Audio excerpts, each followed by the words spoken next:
এই মশা নিয়ে কাফেররা বলল, কি তোমার আল্লাহর কি দরকার ছিল এই মশার উদাহরণ দেওয়ার? কিন্তু আল্লাহ রাব্বুল আলামিন এই উদাহরণগুলো দিয়েছেন, কাজের জন্য দিয়েছেন। দেখুন, আজকের একটু আধুনিক দুনিয়াতে মশা নিয়ে একটু আলোচনা যদি করতে যাই, সবকিছু স্পষ্ট হয়ে যাবে। নাম্বার ওয়ান, মশা যখন মানুষকে কামড়ায়, বেশি খাইলে পরে মশার হায়াত কমে না বাড়ে? হ্যাঁ, আচ্ছা, মশা আমরা ভয় পাই না, মশা আমাকে ভয় পায়? বলেন, ভালো করে বলুন, ভালো করে বলবেন, চিন্তা করে পাবেন।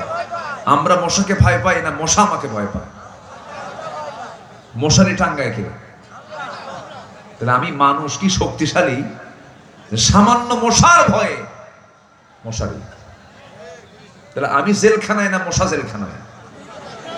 হ্যাঁ, আমি মানুষ কোথায়? জেলখানায়। তাও কি চতুর্দিকে চেক করতে হয় ফাঁকা আছে নাকি? একদম সতর্ক হয়ে শুইতে হয়। মশা যত বেশি খাবে ওর হায়াত তত কমবে। এই 16 বছর এরা খাইছে কম না বেশি? কিসের মতো খাইছে বলেন, কার মতো? তার উদাহরণ ঠিক আছে? ঠিক আছে কিনা কর?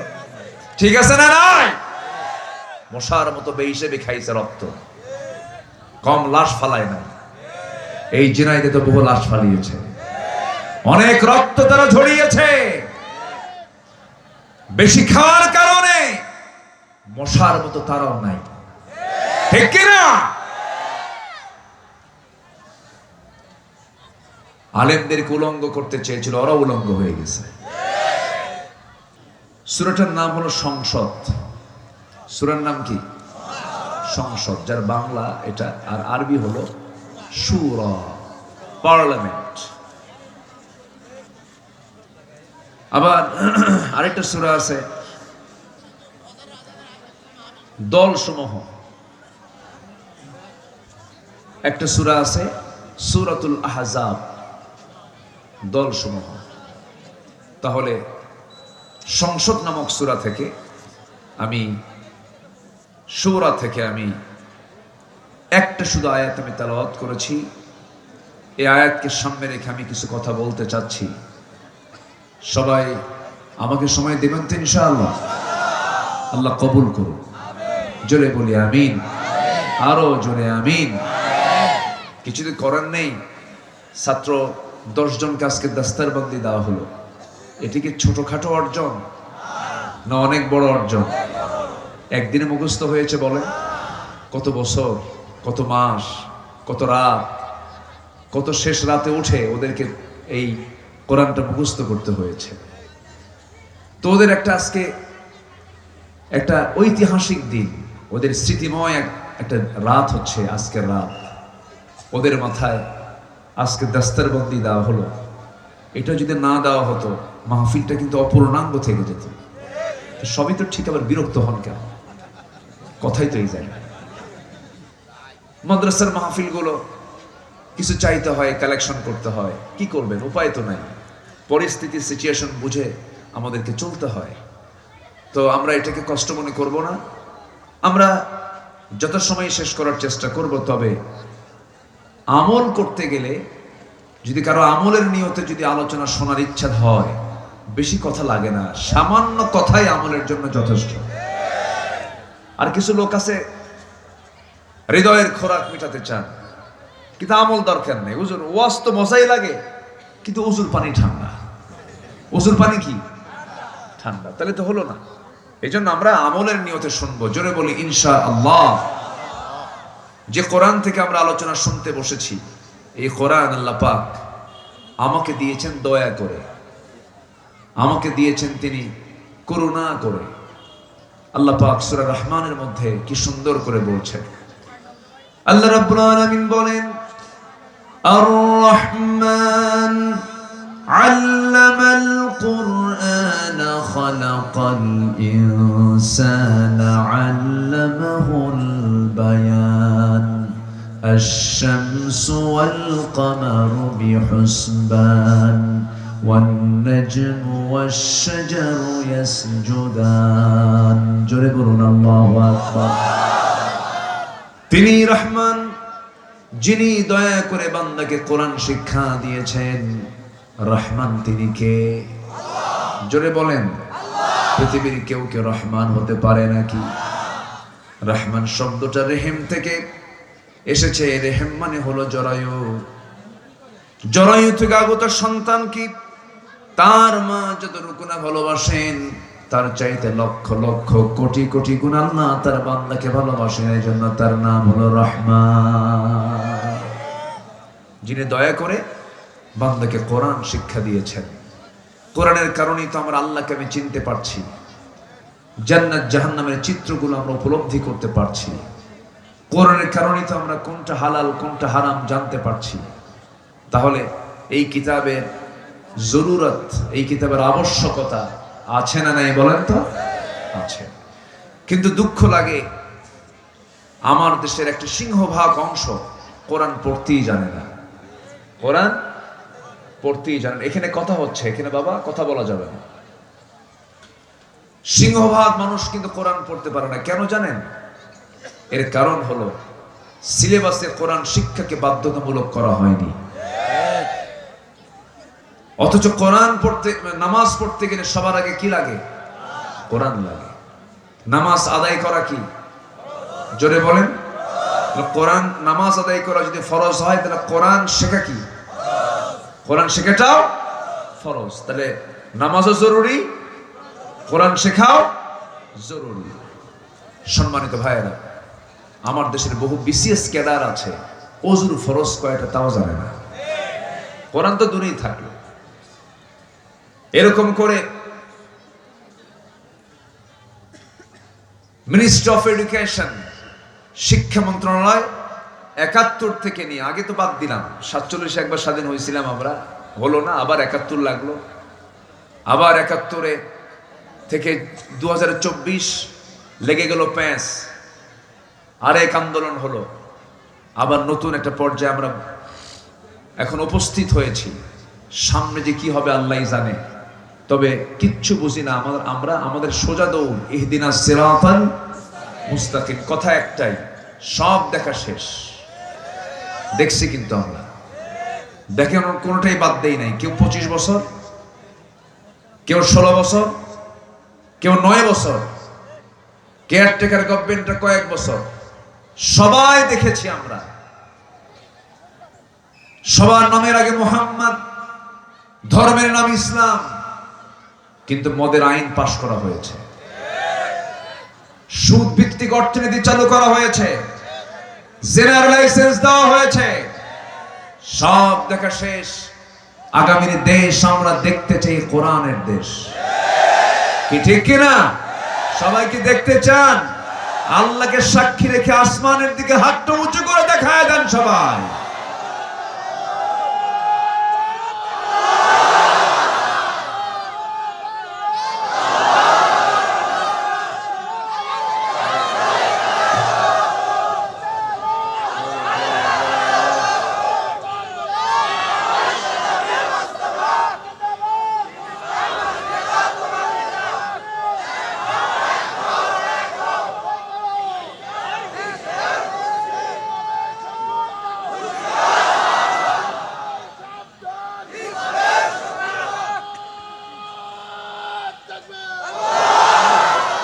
আল্লাহ কবুল করুন। জোরে বলি আমিন। আরো জোরে আমিন। আল্লাহ আমাকে একটা দিন দিয়েছেন। কি দিয়েছেন? দিন মানে কি? রাতের উল্টা দিন, ওই দিন না। এটা হলো দিন মানে হলো জীবন বিধান। বলেন তো কি নাম বলেন তো? আবার সূরা ফাতিহাতে আছে মালিক ইয়াউম। ওই দিন মানে কি? পরকাল, বিচার দিবস। কি বলেন তো কি দিবস? একই দিনের, এই দিন শব্দের 19টা ব্যাখ্যা আছে। কয়টা বলেন তো? 19টা ব্যাখ্যা, 19টা অর্থ আছে। আমি শুধু 2টা বললাম কেবল, আরো বহু আছে। তো আমি যেখান থেকে তেলাওয়াত করেছি এটা দিন নিয়েই কথা। এই দিনের আন্দোলন শুধু আমার রাসূল করেননি, সব নবীদের দিন কোনটা ছিল? আরো জোরে, আরো জোরে। সব নবীর দিন কিন্তু একটাই ছিল। দাওয়াত কি 2 রকম না 1 রকম? বলেন, 1 রকম। আল্লাহ রাব্বুল আলামিন বলেন ولقد بعثنا في كل أمة رسولا أن اعبدوا الله واجتنبوا الطاغوت প্রত্যেক পয়গম্বরের একই দাওয়াত ছিল, সেটা হলো কারো দাসত্ব করা যাবে না, একমাত্র দাসত্ব ইবাদত করতে হবে কার? তাগুতকে পরিহার করো আর আল্লাহর দাসত্বকে মেনে নাও। সব নবীর কিন্তু কর্মসূচি এক কর্মসূচি ছিল। কিন্তু দুঃখজনক হলো সত্য, আমাদের সমাজে কিছু মুসলমান আছেন তারা দ্বীন হিসাবে ইসলামকে সব জায়গায় মানতে চান না, বিভিন্ন কৌশল খাটান, টেকনিক খাটান। ইসলাম শুধু নামাজে থাকা যাবে না, শুধু রোজায় থাকা যাবে না, ইসলামকে আমরা দেখতে চাই সচিবালয়ে, ইসলামকে দেখতে চাই আমরা পার্লামেন্টে।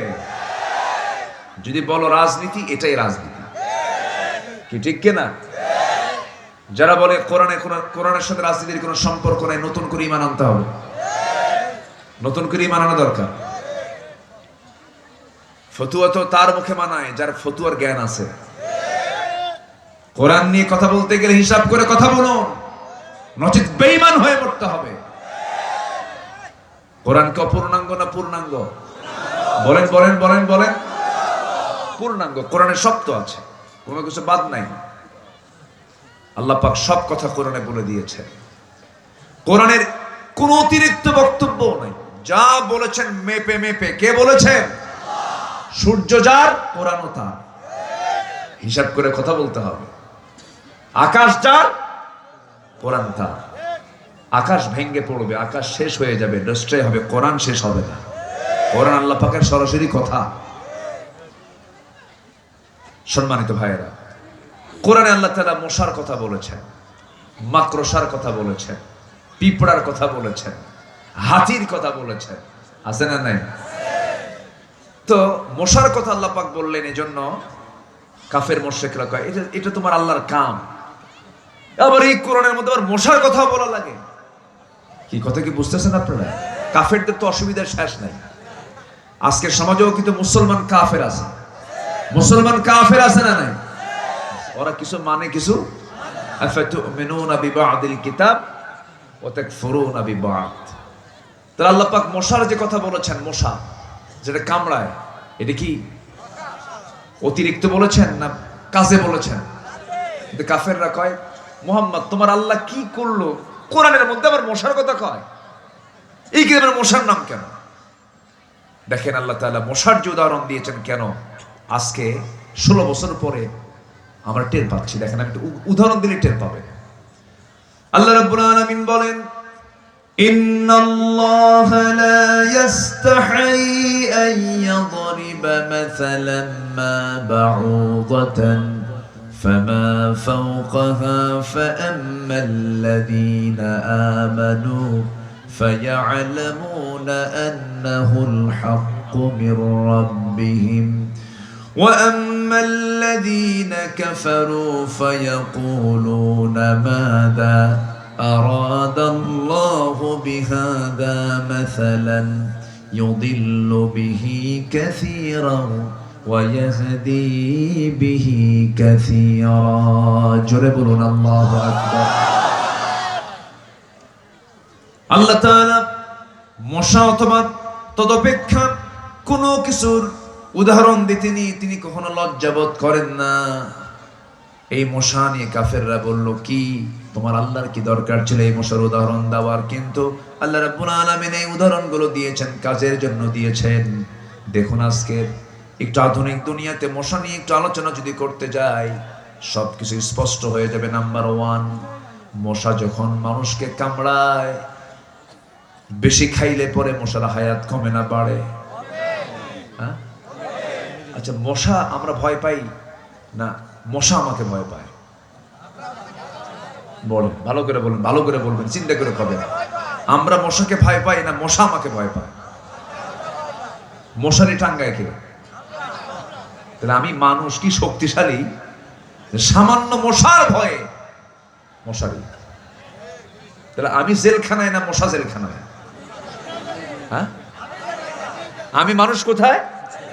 জেলখানায়। তাও কি চতুর্দিকে চেক করতে হয় ফাঁকা আছে নাকি, একদম সতর্ক হয়ে শুইতে হয়। মশা যত বেশি খাবে ওর হায়াত তত কমবে। এই 16 বছর এরা খাইছে কম না বেশি? কিসের মতো খাইছে বলেন, কার মতো? তার উদাহরণ ঠিক আছে? ঠিক আছে কিনা কোন? ঠিক আছে না নাই? মশার মতো বেহিসেবে খাইছে রক্ত, কম লাশ ফালায় না। এই জিনাইদে তো বহু লাশ ফালিয়েছে, অনেক রক্ত তারা ঝরিয়েছে।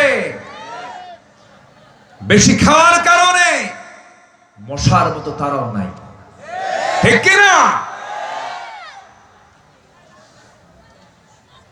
আলেমদেরকে উলঙ্গ করতে চেয়েছিল, ওরা উলঙ্গ হয়ে গেছে।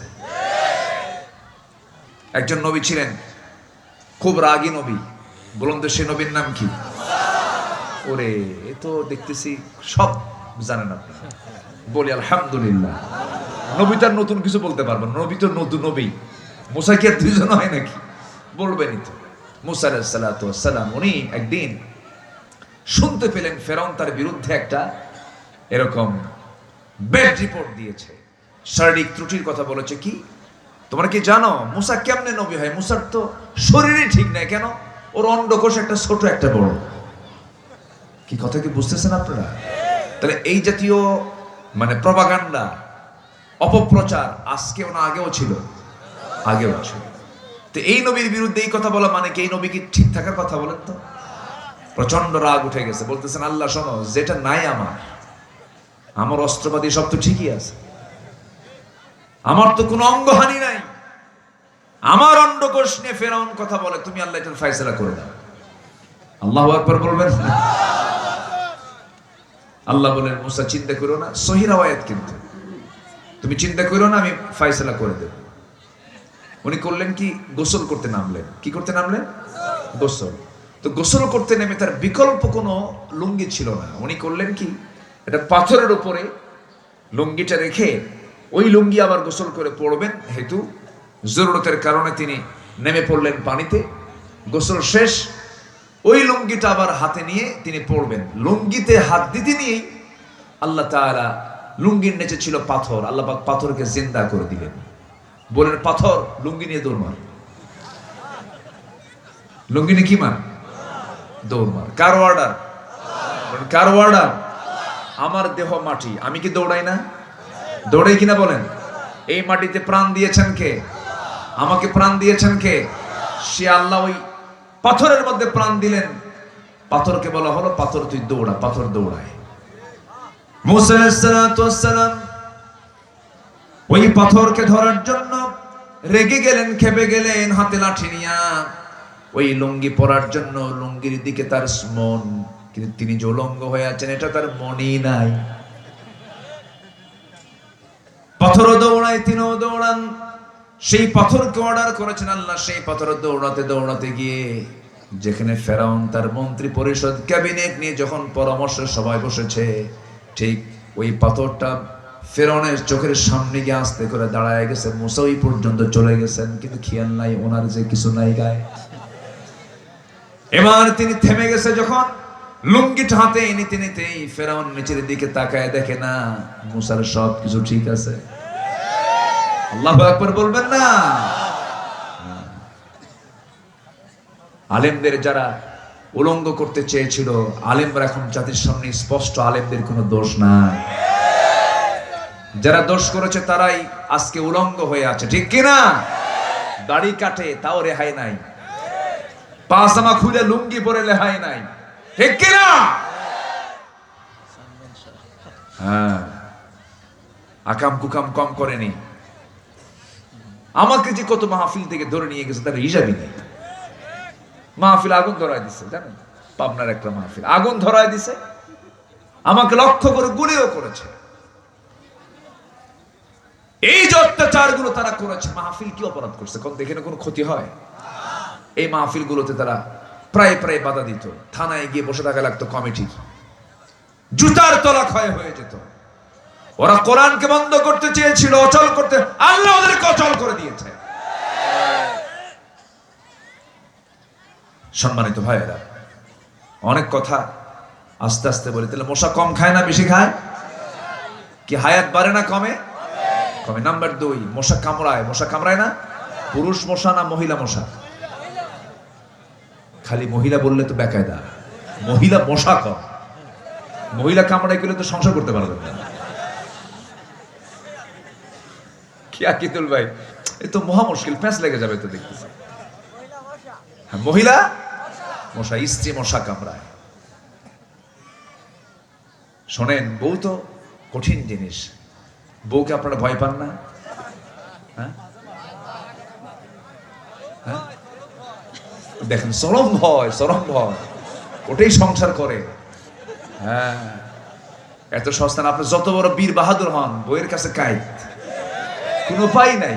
শোনো, তুমি কত বড় হুজুর আমার জানা আছে, বসো, এক ধমক মেরে বসে দেয়, কোন উপায় নাই। আমার নবীজি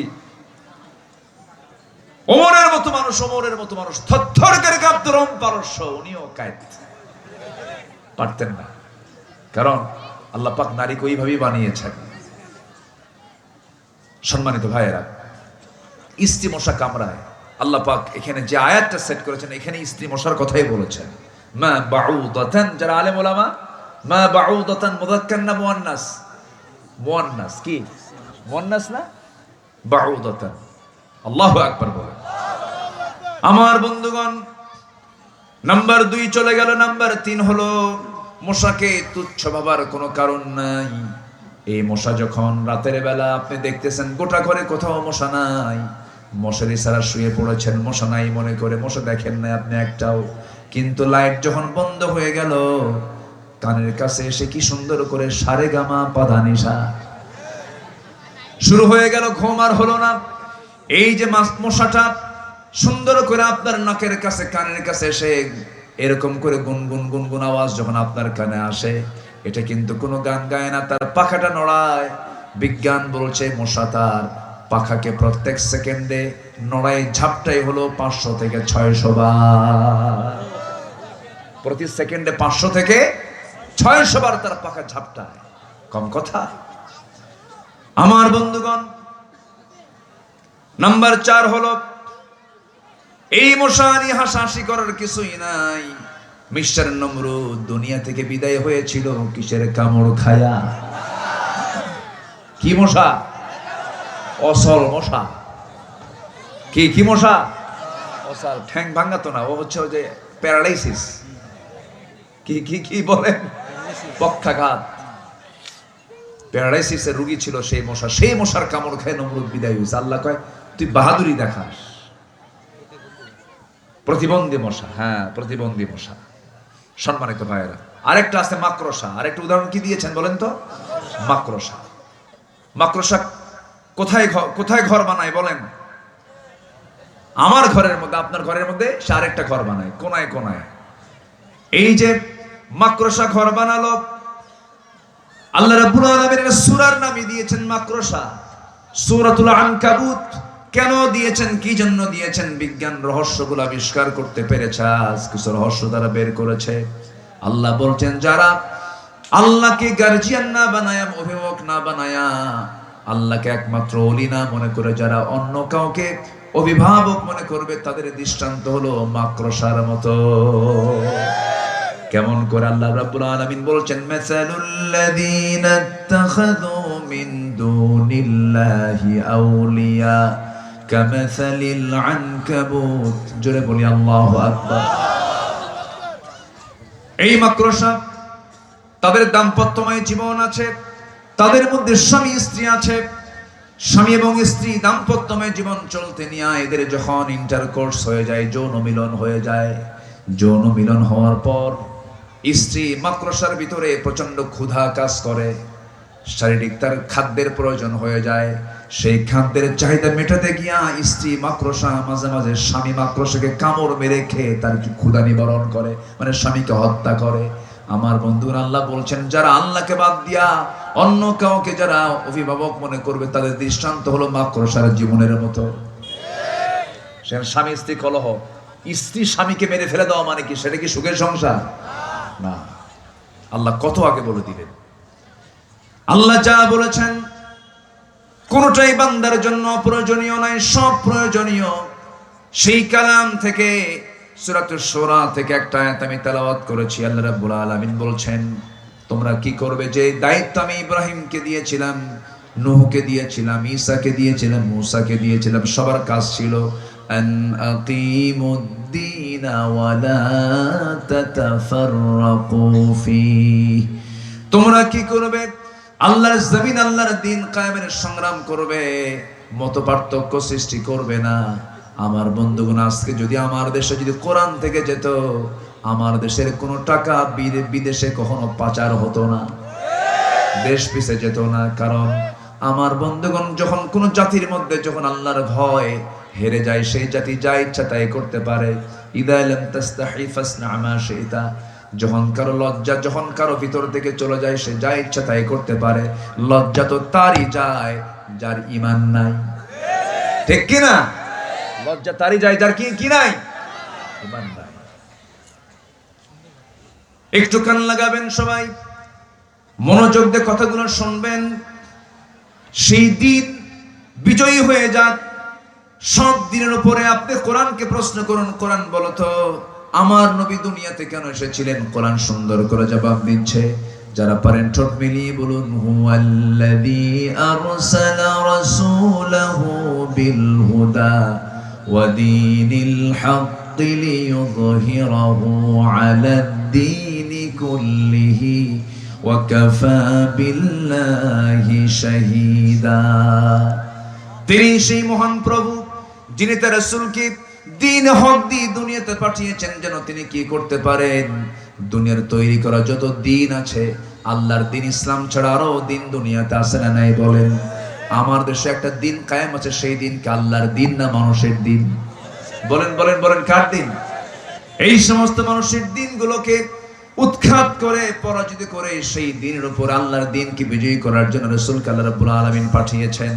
সেই মিশনকে পরিপূর্ণ করার জন্য নবীদের সময় লেগেছে 23 বছর। কত বছর বলেন? 23 বছর। মক্কার জিন্দেগি 13 বছর, মদিনায় 10 বছর, মোট কত বছর হলো? 23 বছর। রাসূল যে মিশনটা চালু করেছিলেন, ওপেন শুরু করেছিলেন যেদিন 40 বছর বয়সে নবুয়ত পান, 63 বছর বয়সে দুনিয়া থেকে বিদায় হয়ে যান। ওই যে শুরু করেছেন 23 বছরে, যা করেছেন সব তিনি কি দিয়া করেছেন বলেন? আসতে বলবেন না, কি দিয়া করেছেন? সেই কোরআন আজও আছে না নাই? আমরা কোরআন দিয়েই করবো সবকিছু। জোরে বলি ইনশাআল্লাহ, আরো জোরে বলি ইনশাআল্লাহ। যদি মার খেতে হয় রাজি আছেন? যদি মার খেতে হয় রাজি আছেন?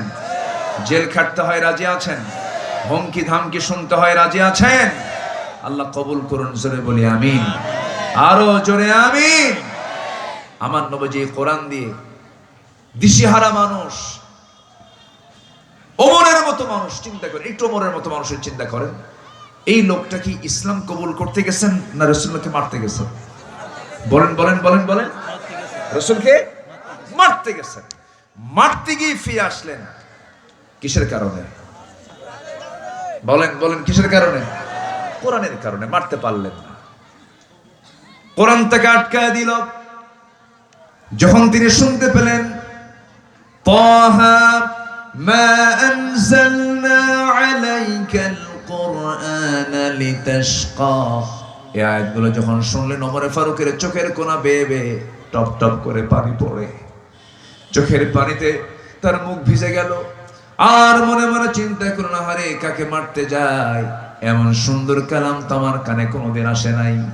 আস্তে করে নবীর সামনে গিয়ে নবীর পায়ের নিচে তরবারি রেখে বলতেছে, মুহাম্মদ, আজকে তোমার কল্লা আমি কেটে ফেলার কথা ছিল, কিন্তু পারলাম না।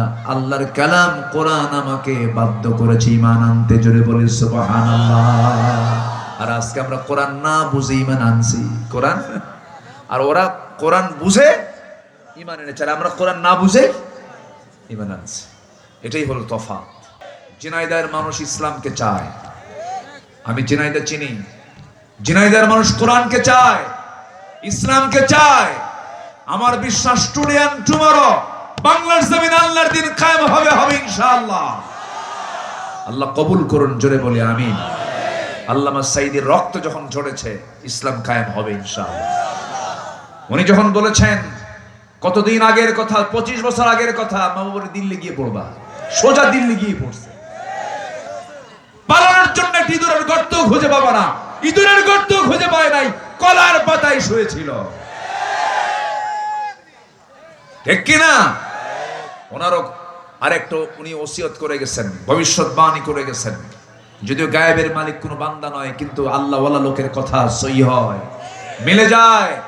আল্লাহ পাক তাদেরকে বুঝায় দেন, জানায় দেন। উনি বলেছেন, আমার বিশ্বাস গোটা পৃথিবীর ভিতরে সবচেয়ে সম্পন্নময় রাষ্ট্র হলো ইসলাম। ইসলামী রাষ্ট্রের দিক থেকে আমার বাংলাদেশ, আমার বাংলাদেশ, আমার বাংলাদেশ। আল্লাহ কবুল করুন, জোরে বলি আমিন। কষ্ট পাচ্ছেন মনে হয়? দিন কার? আসলে দিন কার? আল্লাহর দিনের মাঝে কোনো প্যাঁচ লাগানো যাবে না। ইসলাম মানবো আমরা 1 আনা না 16 আনা, 16 আনা মানতে হবে। সেই ইসলামকে মানতে নিয়ে যদি হুমকি ধামকি আসে, যা আসে আসুক, আমরা কাউকে পরোয়া করব না। আমরা পরোয়া করব একমাত্র কাকে? আল্লাহকে। সেই ইসলামী স্টেট, ইসলামী রাষ্ট্র গঠনে আমার নবীর কিছু আদর্শ আছে এবং আমাদের কিছু করণীয় আছে। আমি একটা একটা করে 12টা পয়েন্টে কথা বলবো। নুরু, ওয়াজ কি শেষ না শুরু? ওয়াজ কিন্তু শুরু কেবল, অনেক কথা আছে। একটু পয়েন্টের দিকে আসি আস্তে আস্তে। তাফসীর মাহফিল তো ব্যাখ্যামূলক কথা না বললে তো মাহফিলের হক আদায় হবে না। এখন আসেন, শারা'a লাকুম মিনাদ দীনি মা ওয়াসা বিহি নূহা আন আকিমুদ দীন ওয়া লা তাতাফাররাকু ফি। আমি শর্ট করে বলছি, আমার নবীজি কি সুন্দর করে এমন সুন্দর একটা রাষ্ট্র তিনি গঠন করলেন, এমন সুন্দর সমাজ তিনি গড়ে তুললেন, যে রাষ্ট্রের একটা উট পর্যন্ত নিরাপদে ছিল। বলেন আল্লাহু আকবার। রাসূল একদিন উটের সামনে দাঁড়ালেন। কিসের সামনে? একটা উটের সামনে দাঁড়ালেন। উট কান্দে, উট কাঁদতে কাঁদতে নবীর কাছে এসে থেমে গেল। নবীজি উটের মাথায় হাত দিলেন। উট বলতেছে, হুজুর, আমার মালিক আমাকে না খায়া রাখে, আমার মালিক আমাকে খাবার দেয় না। আমার নবীজি বললেন, ও আমার সাহাবীরা কে আছো? আমার রাব্বু হাদাল জামাল। এই উটের মালিকটাকে, তাকে ডেকে আনা, আমার সামনে ডেকে আনা হলো। রাসূল বললেন, শোনো ও আমার সাহাবী, এই উট আমার সামনে কেঁদে কেঁদে তোর বিরুদ্ধে অভিযোগ দিচ্ছে, তুই নাকি খাওয়াস না।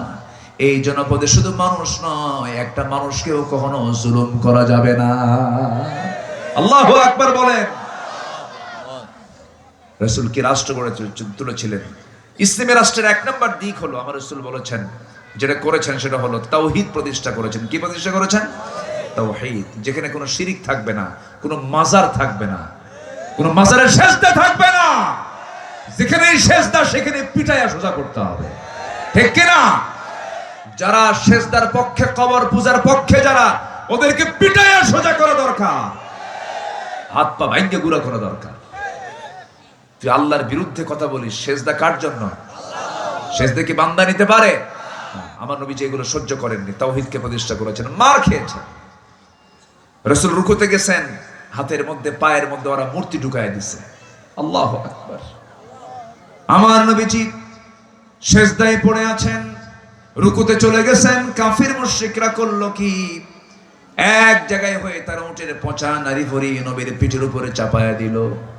নবীজি রুকুতে আছেন, রুকু থেকে হামাগুড়ি দিয়ে রাসূল মাটিতে পড়ে গেছেন। ওই উটের পচা নারী ভরিতে তিনি চাপ খেয়ে তিনি পড়ে আছেন।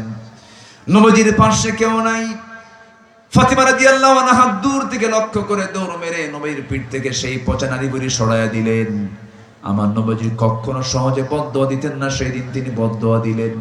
এমন একটা বদদোয়া দিলেন, সহিহ হাদিসে এসেছে, রাসূল যখন তাদের ব্যাপারে যখন বদদোয়া করলেন, নাম ধরে ধরে বদদোয়া করেন। আল্লাহ বলেন, হে আল্লাহ, তুমি আমর ইবনুল হিশাম, উতবা ইবনে রাবিআ, শাইবা ইবনে রাবিআ, ওয়ালিদ ইবনে উতবা, উমাইয়া ইবনে খালফ, উকবা ইবনে আবু মুআদ, উমরা ইবনুল ওয়ালিদ, এই 7 জনের সবগুলোকে তুমি আল্লাহ পাকড়াও করে সবগুলোকে শেষ করে দাও।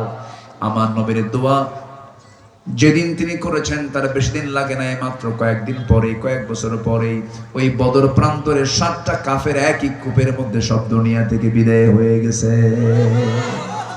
আজকের এই ফলাফল আলেমদের চোখের পানির ফলাফল। এত সস্তা না। আল্লাহ বিজয় দিয়েছেন, সরাসরি বিজয় দিয়েছেন, সরাসরি বিজয় দিয়েছেন। এই বিজয়কে ধরে রাখতে হবে, এই সময়কে কাজে লাগাতে হবে। আগামীর সময় আমরা দেখতে চাই ইসলামের সময়। আল্লাহ কবুল করুন। কোন শিরকের কাছে আমরা যাব না, জোরে বলি ইনশাআল্লাহ। চাইবই আমরা কার কাছে চাবো? নাম্বার 2, রাসূল সকল হিংসা দূর করে রাষ্ট্রে একটা ভ্রাতৃত্ব প্রতিষ্ঠা করেছিলেন। আমার দেশে ভ্রাতৃত্বের আবাদ হয় না হিংসার আবাদ হয়? এত হিংসা! আল্লাহ, জমি কেনে একজন, ঘুম হয় না আরেকজনের। আছে না নাই? একজন জমি কিনছে, আরেকজন খালি কয় হাই রে, ওরে হাই রে। আছে না, আছে না নাই? জমি কেনে একজন, হাই হাই করে আরেকজন। ভাববেন আপনার মধ্যে যখন হিংসা ঢুকবে, তখন ভাববেন যে আপনার ঈমান হিংসা খেয়ে শেষ করে দিচ্ছে। হিংসা খেয়ে শেষ। আগুন যেমন কাঠকে খেয়ে শেষ করে দেয়, পুরো শেষ করে দেয়, হিংসা আপনার ঈমানকে শেষ করে দিচ্ছে। قال إياكم في الحسد فإن الحسد يأكل الحسنات كما تأكل النار الحطب أو كما قال عليه الصلاة والسلام। হিংসার কাছে যাওয়া যাবে না, আমরা হিংসা করব না। দেখেন একটা ঘটনা বলি, এই ঘটনাগুলো সহজে কোথাও পাবেন না, একটু মনোযোগ দিয়ে কথাগুলো শোনেন। আমার নবীজি যতগুলো যুদ্ধ করেছেন, এর মধ্যে একটা অন্যতম যুদ্ধ ছিল হলো হুনাইনের যুদ্ধ। কিসের যুদ্ধ বলেন তো? হুনাইন। বদর, উহুদ, খন্দক, এরপরে কি? হুনাইন। সেই হুনাইন যুদ্ধে মুসলমানদের অনেকগুলো গনিমত জমা হয়ে গেল। যুদ্ধলব্ধ মাল যখন তারা হস্তগত করলেন, আমার নবীজি গনিমতের মালগুলো সব কুরাইশদের জন্য বাজেট করলেন, আরবদের জন্য বাজেট করলেন। কোন আনসারকে একটা গনিমতের মালও দিলেন না। গনিমতের মাল যখন আনসাররা পেল না, আনসার সাহাবীরা যখন পেলেন না, মদিনার সাহাবীদেরকে কি বলে বলেন? আনসার বলে। আর মক্কার সাহাবীদেরকে কি বলে? মুহাজির। যারা হিজরত করে মদিনায় আসছিলেন তাদেরকে মুহাজির বলে। এগুলো কথাগুলো শিখে নিতে হবে আমাদের, এগুলো পরিভাষা, ইতিহাস এগুলো। আমার বন্ধুগণ, এই আনসারের সাহাবীগুলো যখন দেখলেন নবীজি আমাদের সব গনিমতের মালগুলো মক্কার আরবদের, ওই কুরাইশদের কাছে বন্টন করে দিয়েছেন, মদিনার আনসাররা এতটুকু দুঃখিত হলেন, দুশ্চিন্তাগ্রস্ত হয়ে পড়লেন। এমনকি তাদের মধ্য থেকে একজন বলিয়ে বসলেন, আল্লাহর কসম, রাসূল তার নিষ্কামের সঙ্গে মিশে গেছেন। নিষ্কামের সাথে সাহাবীদের মুখ থেকে কথাগুলো বের হচ্ছে। আমার নবীজি শুনলেন। বলেন তো এখানে কি ভ্রাতৃত্বের বৃদ্ধি হচ্ছে না সংকট হচ্ছে? বলেন বলেন। সংকট। দেখেন রাসূল এই সময় কি করলেন। আমার নবীজি করলেন কি, সব সাহাবীকে ডাক দিলেন, বিশেষ করে আনসারদেরকে ডাক দিয়ে বলছেন, একটা লম্বা তেজদ্দীপ্ত ভাষণ দিলেন। কেঁদে কেঁদে ভাষণ দিচ্ছেন। রাসূল কাঁদতেছেন আর বলতেছেন, আওয়াজাতুম ইয়া মা'শারাল আনসার ফি আনফুসিকুম ফি লাআআতিন মিনাদ দুনিয়া তাল্লাফতু বিহা কওমান লিয়ুসলিমু ওয়া আকালতুকুম ইলা ইসলামিকুম আলা তারদাউনা ইয়া মা'শারাল আনসার আইয়াযহাবান নাসু বিশ-শাতি ওয়াল বাঈর ওয়া তারজিউ বিরাসূলিল্লাহি সাল্লাল্লাহু আলাইহি ওয়াসাল্লাম ইলা রিহালিকুম। রাসূল বলেন, শোনো, আমি আরবদেরকে তাদের অভাবের কারণে, সংকটের কারণে তাদের হাতে আমি সাদ দিয়েছি, ছাগল দিয়েছি, ভেড়া দিয়েছি, তারা ভেড়াগুলো নিয়ে চলে গেছে। আর হে আনসাররা, তোমরা আমার উপরে সন্তুষ্ট নও, অথচ আমি তোমাদেরকে কি করেছি? ওদেরকে আমি ভেড়া উঠতে বিদায় করে দিয়েছি। আর আমি রাসূল নিজে তোমাদের ঘরে রাসূল প্রবেশ করেছি, তোমরা রাসূল নিয়ে গেছো। তোমরা কি নিয়ে গেছো? রাসূল নিয়ে গেছো। সাহাবীরা কান্দে আর বলে, হুজুর, ভুল করে ফেলেছি, আমরা বুঝি নাই, আমাদেরকে ক্ষমা করে দেন। রাসূল কি ভ্রাতৃত্বের পরিবেশ তৈরি করে দিলেন। রাসূল তো ধমক দিতে পারতেন না? ধমক দিতে পারতেন, কিন্তু বললেন না, ওদেরকে আমি ভেড়া দিয়েছি, ছাগল দিয়েছি, আর তোদের ঘরে আমি রাসূল নিজে চলে গেছি। ভ্রাতৃত্ব কখনো নষ্ট করা যাবে না। হাজারো কষ্ট হোক, বন্ধুকে শত্রু বানানো যাবে না, মুসলমানকে শত্রু বানানো যাবে না। আল্লাহ কবুল করুন। আমার নবী যেটাকে খুব খেয়াল করতেন। নাম্বার 3 হলো ন্যায় বিচার প্রতিষ্ঠা করেছেন রাসূল। নবীর সময় একজন মহিলা, বিশাল ধনাঢ্য পরিবারের একজন মহিলা চুরি করে ধরা পড়েছে। রাসূল বলেন, কোনো কথা নাই, হাত কাটো। কি বলেন বলেন, কি করতে হবে? পুরুষ হোক আর মহিলা হোক, কি কাটতে হবে? হাত কাটতে হবে। অর্ডার হয়ে গেল হাত কাটার। কিন্তু ওইদিকে সম্ভ্রান্ত পরিবারের সেই মহিলার আত্মীয় স্বজন সব চলে গেছে ওমরে ফারুকের বাড়িতে। গিয়ে বলছে, ভাই ওমর, তুমি যা বলবে রাসূল তাই শুনবেন, তুমি তো পরামর্শ রাসূল শোনেন। কাছে ঠিক আছে, চেষ্টা করি। দেখি তো শাস্তি লঘু করা যায় কিনা। সাইয়েদনা ওমরকে তারা হাতে নিয়ে তিনি যখন নবীর কাছে এসে বলছেন, হুজুর মহিলা মানুষ ভুল করেই ফেলছে, দেখুন তো কিছু ক্ষমা করা যায় কিনা, শাস্তি লঘু করা যায় কিনা, হাত না কেটে অন্য কিছু করা যায় কিনা। আমার নবীর চেহারা রক্তিম আকার ধারণ করলো, লাল টকটকে চেহারা বানায় রাসূল বলছেন, ওমর তোমার দারাজ কণ্ঠ কোথায় গেল? আল্লাহি লাউ আন্না ফাতিমাতা বিনতা মুহাম্মাদিন সারাকাত লাকাতাতু ইয়াদাহা, আল্লাহর কসম করে বলি এই মুহূর্তে যদি ওই বংশিয়া ঘরের ফাতিমা চুরি না করে যদি আমার কলিজার টুকরা মেয়ে ফাতিমা বিনতে মুহাম্মদ যদি চুরি করে ধরা পড়তো, আমি রাসূল নিজে সমস্ত মানুষকে ডাক দিয়ে সবার চোখের সামনে আমি আমার মেয়ে ফাতিমার হাত আমি রাসূল নিজে কেটে দিতাম। আল্লাহু আকবার বলবেন না? এমন একটা জনপদ আমার দেশ হোক, সবাই কি চান না ইনশাআল্লাহ? আইন সবার জন্য কি সমান? ওমর রাদিয়াল্লাহু তাআলা আনহু ঘোড়া কিনেছেন, ঘোড়া। এখন মানুষ কি কিনতে যায়? হুন্ডা। ভাই তো খুব জোরে হুন্ডা চালায় জানেন আমার আকিদুল ভাই, ওরে বাপরে বাপ। এর আগে একদিন মাহফিল করে যে টানটা দিল আমি তো ভয় পেয়ে গেছি। মানুষ যায় না, জিল যায়, এত জোরে টানে। এখন তো মানুষ হুন্ডা কেনে, আগে কিন্তু কি ঘোড়া কিনতো। তো ঘোড়া কিনতে গেছেন ওমর ফারুক জানো, ঘোড়া কিনতে গেছেন, ঘোড়া কিনেছেন। ঘোড়া একটা কিনে দামাদামি সব ক্লিয়ার, দামও দিয়েছেন, কেনা বেচা শেষ, চুক্তি সম্পূর্ণ। উনি এখন ঘোড়ায় চড়ে বাড়ির দিকে আসতেছেন, কয়েক মাইল আসতে না আসতে ঘোড়ার 4টা পা বসে গেছে। উনি ঘুরে এসে বলতেছেন, এই ঘোড়াওয়ালা, ঘোড়া ফেরত নাও। ঘোড়া নেব না। কেন? তুমি অসুস্থ ঘোড়া আমারে দাও। ঘোড়াওয়ালা বলতেছে, আমিরুল মুমিনিন আমি তো আপনাকে অসুস্থ ঘোড়া দেই না, আপনি তো দেখে নিয়েছেন, আপনার মালিকানা যাওয়ার পরে ঘোড়া অসুস্থ হয়ে পড়ছে, এই ঘোড়া তো আমি ফেরত নেব না। ওমর ফারুক বলছেন, শোনো কোনো কথা নাই, এত তর্ক বিতর্ক করবো না, টাকা দাও, ঘোড়া নাও। ঘোড়াওয়ালা বলতেছে, আমিরুল মুমিনিন শোনেন, আমি আপনাকে বুঝাবো কেমন, আপনি বুঝতেছেন না, আপনি আমাকে বুঝাবেন কেন তাও বুঝতেছি না, চলেন আমরা আদালতে মামলায় যাই। কে কয়? কে বলতেছে? ঘোড়াওয়ালা। কে? কাকে বলে? খলিফাতুল মুসলিমিন, অর্ধ দুনিয়ার শাসনকর্তা ওমরকে বলতেছেন, চলেন আদালতে বোঝা হবে। সাইয়েদনা ওমর ফারুক মুস্কি হাসি মেরে বলেন, তুমি আদালতেই যাবা? হ্যাঁ চলো আদালতে যাই। অথচ চোখের একটা ইশারা দিলে ওরকম ঘোড়াওয়ালা 14 গোষ্ঠী উদ্ধার হয়ে যেত। উনি বলেন চলো আদালতে যাই।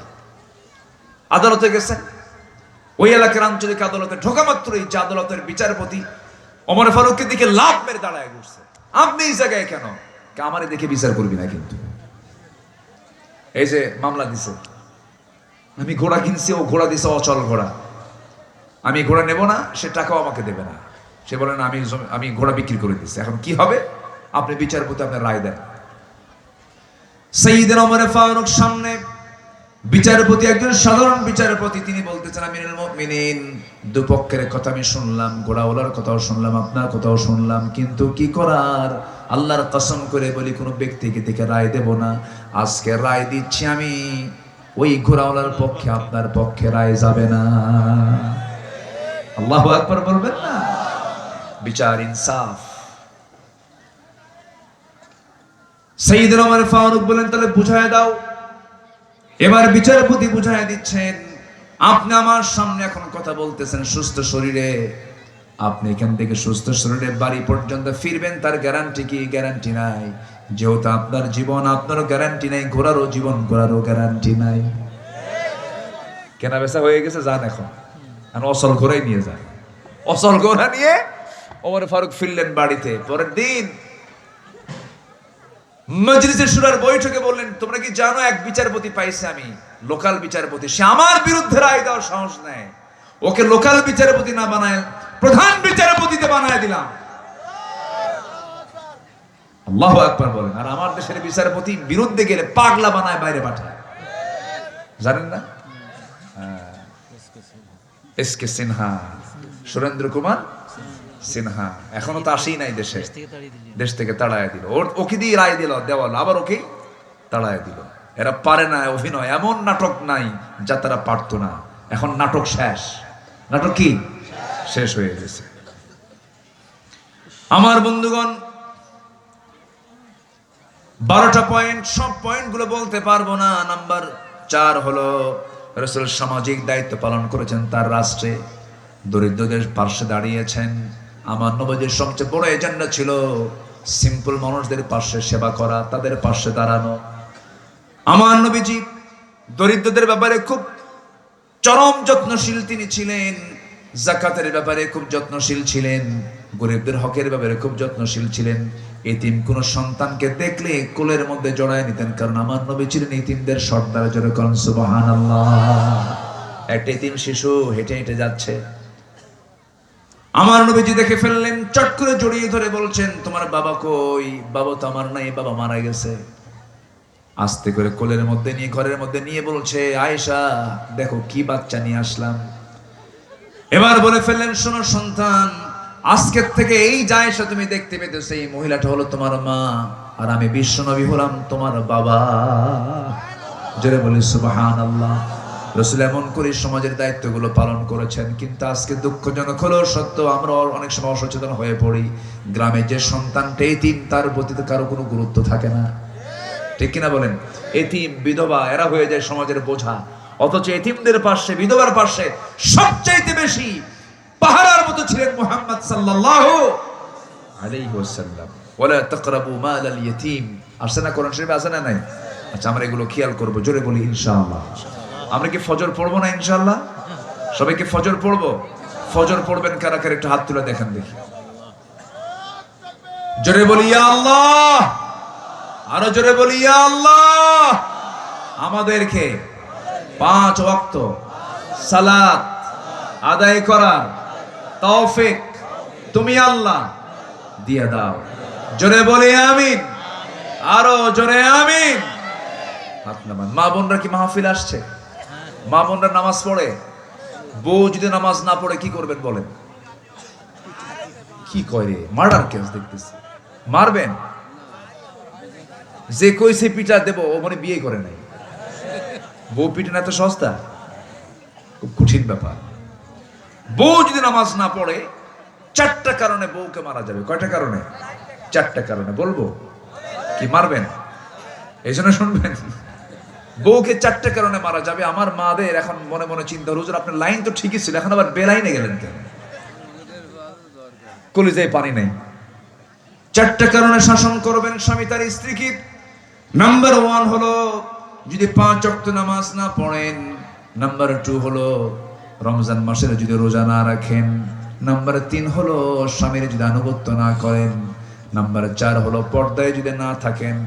এই 4টা কারণে প্রত্যেক স্বামী তার স্ত্রীকে শাসন করতে পারবেন, কিন্তু শর্ত হলো মারতে গেলে তারা পকেটে থাকা যে মেসোয়াক আছে, মেসোয়াকের দৈর্ঘ্য হলো 9 ইঞ্চি। 9 ইঞ্চি মেসোয়াক দিয়ে তাকে মারতে পারবেন। কিন্তু মারতে গেলে মুখে মারা যাবে না, চোখে মারা যাবে না, কপালে মারা যাবে না, নাকে মারা যাবে না, ঠোঁটে মারা যাবে না, বুকে মারা যাবে না। মারবেন কই? কই মারবেন? এখন 9 ইঞ্চি মেসোয়াক দিয়ে যদি কোনো স্বামী তার বউকে মারতে নেয়, ওই দৃশ্য যদি কেউ দেখে, বলবে ওটা কি রাখবে না হাসবে? কেউ ওকে আদর করে না মারে? চান্সে ছিলেন, উপায় নাই। আমাদের মাদের কলেজে এখন পানি আসছে, হুজুর আপনি খুব ভালো। মারার কোনো কায়দা ইসলামে নাই। রাসূল মেরেছেন, একটা হাদিসও আপনি কেউ দেখাতে পারবেন না। যারা সন্তানের সামনে বউ পিটায়, সন্তানগুলো বড় হলে বাপরে পিটাবে। ঠিক না? এগুলো এগুলো ঠিক না। কখনো এগুলো করবেন না। আল্লাহ তুমি প্রত্যেকের দাম্পত্যময় জীবনকে সুখময় করে দাও। স্বামী স্ত্রীর সম্পর্ক তুমি আদম হাওয়ার মতো বানায় দাও। স্বামী স্ত্রীর সম্পর্ক তুমি আল্লাহ নবী, আমার নবী সাল্লাল্লাহু আলাইহি ওয়াসাল্লাম আম্মা জান আয়েশার মতো দাম্পত্যময় জীবন সুখময় করে দাও। জোরে বলে আল্লাহুম্মা আমিন। পর্দার কথা বলবেন, বউকে বুঝায়া বলবেন, দেখো একই দুনিয়ায় থাকলাম, জান্নাতে একসঙ্গে থাকতে চাই, একই জান্নাতে থাকবো, নামাজটা পড়ো, পড়বে নামাজ, আল্লাহু আকবার বলো। মেয়েদের কলিজা তো দুর্বল, খুব সফট, তারা একটু পাম্পম দিবেন, দেখবেন যে সব গলে গেছে, ঠিক হয়ে গেছে। বলি আলহামদুলিল্লাহ। মেয়েরা খুব সফট মাইন্ডের হয়, একটু বুঝাবেন, একটু বুঝায়া বললেই সব হয়ে যাবে। আল্লাহ তুমি কবুল করো। জোরে বলি আল্লাহুম্মা আমিন। আমি কথার কেমনে বাড়াবো, অনেক রাত হয়ে গেছে, যতটুকু হয়েছে আমরা বলে ফেলি আলহামদুলিল্লাহ। কারণ ফজরের নামাজ আমরা পড়বো, আমরা সব দিকে খেয়াল করব। আল্লাহ তুমি আমরা যতটুকু শুনলাম আমাদের আমল করার তৌফিক তুমি আল্লাহ দিয়ে দাও।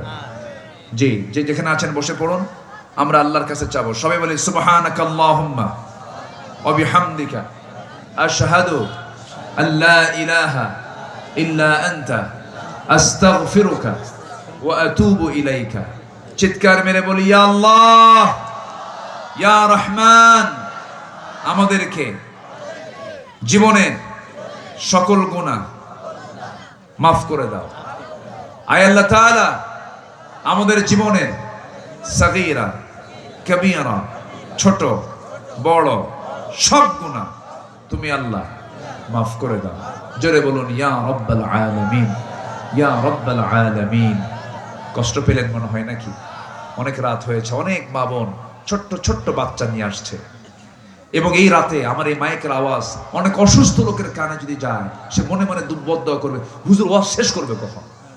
এগুলো বিষয় তো সব দিকে আমরা খেয়াল করি। অনেকে তাহাজ্জুদের নামাজের রাতে নিয়ত করে ফেলছেন, এই মাইক আওয়াজ যাচ্ছে, সব দিকে আমরা তাকাবো।